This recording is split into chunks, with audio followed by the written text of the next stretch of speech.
Recentemente, ouvimos um ministro da Suprema Corte dizer que nós estamos vivendo uma espécie de semipresidencialismo e com o Supremo como o poder moderador.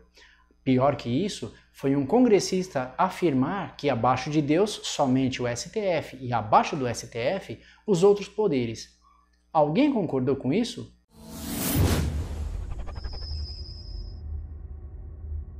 Olá pessoal, Júlio aqui. A Constituição Federal traz em seu bojo o que se chamam cláusulas pétreas, ou seja, são cláusulas imutáveis que não podem ser mexidas de forma alguma, e para que isso acontecesse, precisaria de ser feita uma nova Constituição. Mas antes de continuarmos, não deixe de dar o seu like, se inscrever no canal, comentar e compartilhar. Vivemos tempos difíceis, complicados e perigosos na nossa história, porque a gente precisa explicar que a cor da grama é verde. Como assim?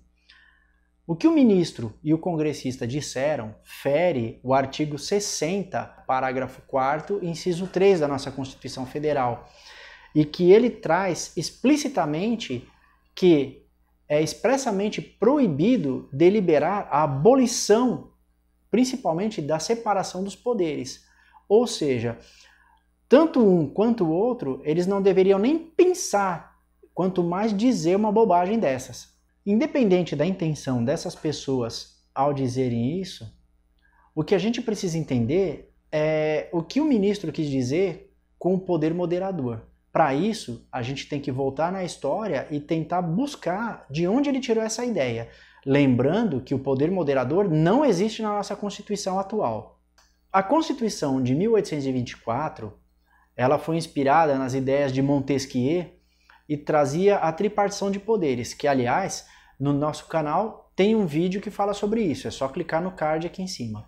A separação era quase a mesma de hoje, sendo poder executivo, legislativo e judiciário.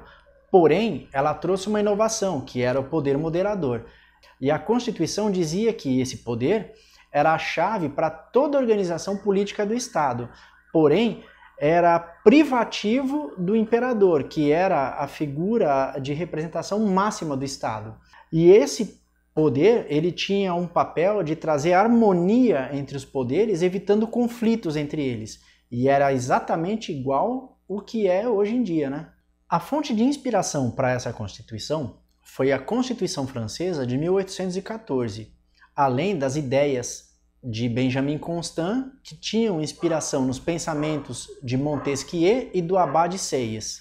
A intenção do poder moderador era evitar o absolutismo monárquico e os excessos de um governo jacobino, criando uma monarquia constitucionalista liberal, com um poder real ou neutro que conferia ao imperador zelar pelas leis. O exercício desse poder, portanto, dava ao imperador a prerrogativa de nomear os senadores, convocar a Assembleia Geral extraordinariamente, sancionar decretos e resoluções da Assembleia Geral, aprovar e suspender interinamente as resoluções das Assembleias Provinciais, prorrogar ou adiar a Assembleia Geral e dissolver a Câmara dos Deputados, em casos onde fosse necessário pela segurança do Estado.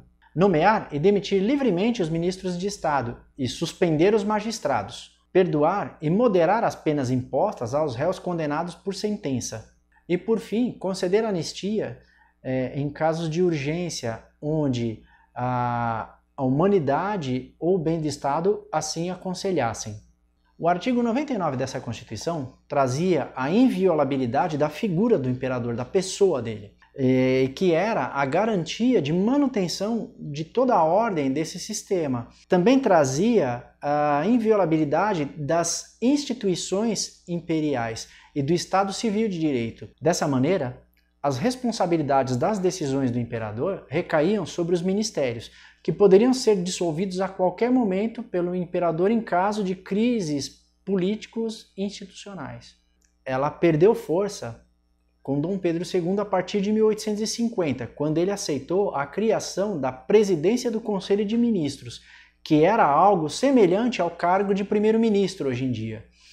E a partir daí, essas decisões eram centralizadas na figura desse presidente desse conselho e o imperador se afastava do poder executivo. Então ele ficava só com o poder moderador e o poder executivo saía da atribuição dele e ia para a atribuição do primeiro-ministro. Com a proclamação da República em 1889, o poder moderador foi definitivamente extinto. Mas a cultura política trouxe consigo a necessidade de um poder acima dos outros, o que acabou por escolher de forma extraoficial ou de forma informal a imprensa como um poder acima dos outros. O grande problema disso é que quando a imprensa deixa de fazer o seu papel de trazer a notícia de forma isenta e de forma verídica, ou buscar os fatos, ela se torna um instrumento de manipulação de massas na mão de qualquer governante que tenha o seu viés tirânico. Portanto, podemos concluir que quando o ministro e o congressista disseram essas besteiras, das duas uma, ou não fazem ideia do que falaram, ou se trata apenas de mais um dos vários casos de mau caratismo. Se você gostou do que foi exposto até aqui, não deixe de se inscrever no canal, deixar o seu like, ativar o sininho e comentar. Valeu!